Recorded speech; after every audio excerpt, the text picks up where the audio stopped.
मातृदेवो भवः पितृदेवो भवः। माता और पिता देवतुल्य हैं। जीवित माता पिता देवतुल्य, इस प्रकार का उद्घोष हमारे धर्मशास्त्रों में किया गया है। किंतु दिवंगत जो पिता हैं वह देव कार्य करने के पूर्व पितृ कार्य करना चाहिए, ऐसा हमारे शास्त्रों में भी निर्देश मिलता है। और इस पूरे वर्ष में, पूरे एक वर्ष में एक ऐसा समय होता है जिस समय पितृजन पृथ्वी पर उतर आते हैं और अपने परिजनों की प्रतीक्षा करते हैं कि उनके द्वारा तिल और जल से उनको तर्पण किया जाएगा, उनको श्राद्धादि पिंडदानादि कार्य किया जाएगा, जिसका भाग उनको, जिसका अंश उनको मिलता है, जिस और उनके घरों में बने हुए शुद्ध शाकाहारी सुस्वादु भोजनों का वह आस्वादन करने आते हैं।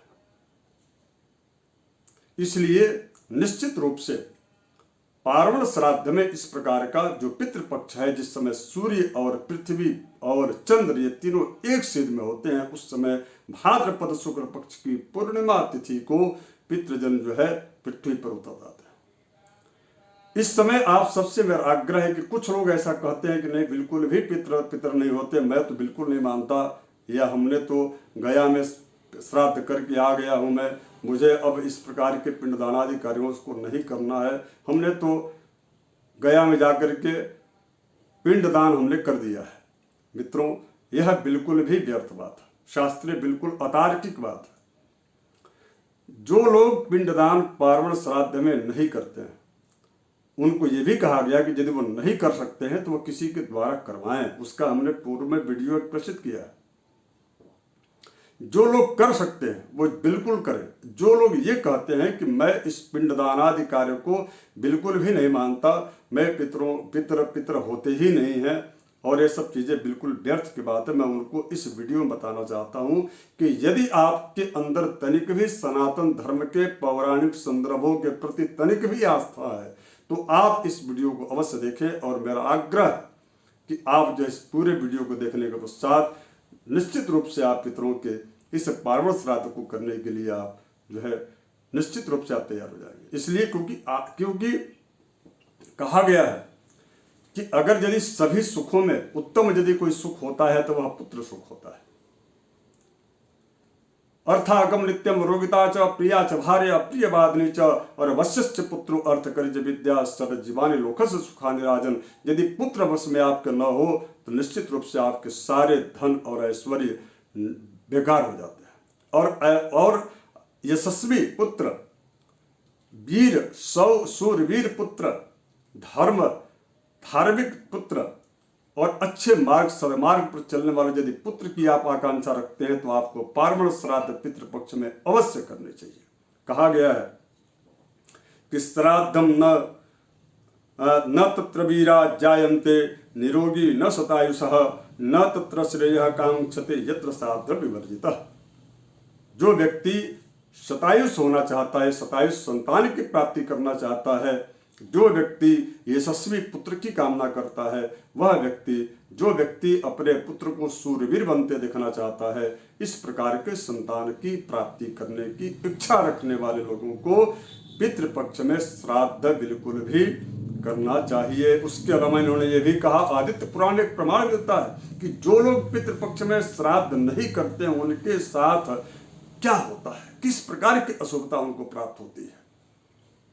मैं आपको आदित्य पुराण का एक संदर्भ सुनाता हूं जिसको आप देख करके सुन करके आप निश्चित रूप से उस प्रकार के सोच रखने वालों को एक सही दिशा निर्देश प्राप्त होगा।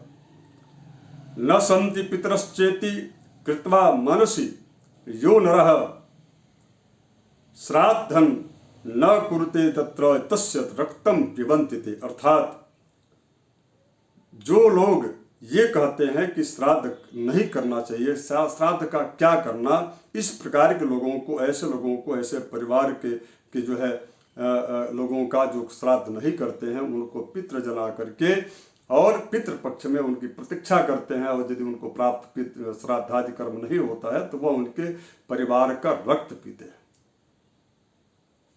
तो इस प्रकार की स्थिति जो है, वंशहीनता, निर्धनता, से यदि बचना है तो श्राद्ध आपको अवश्य करना चाहिए। संतान की यदि प्राप्ति हो भी जाती है, यदि संतान को शूरवीर और शतायु से यानी कि यशस्वी और जो है दीर्घायु संतान की प्राप्ति यदि आप करना चाहते हैं और आपका संतान आपके यश और कीर्ति को इस लोक में विख्यात करे, प्रतिष्ठित करे, ऐसे यदि कामना रखते हैं तो मैं आपसे आग्रह करूंगा कि आप जो है सनातन धर्म वाले हैं, इसलिए मैं आपसे आग्रह करता हूं कि पितृपक्ष में पार्वण जो पवित्र जो श्राद्ध है, जो पर्व का श्राद्ध है, अपने निवास में अपने घर में निश्चित रूप से इस प्रकार के श्राद्धादि कर्म को दिवंगत पितृजनों की उस तिथि को करना चाहिए जिस तिथि में आपके पिताजी और आपके पितृजन दिवंगत हुए। हाँ, अगर यदि आपके घर में या आपके कुटुंब में, परिवार में यदि जिस वर्ष किसी व्यक्ति की मृत्यु हुई हो, उनका संपिंडन की क्रिया हुई हो,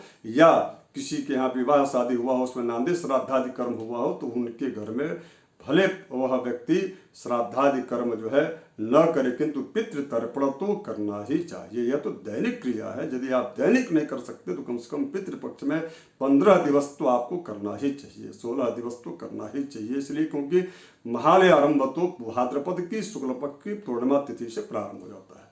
धन्यवाद। जय श्री राम।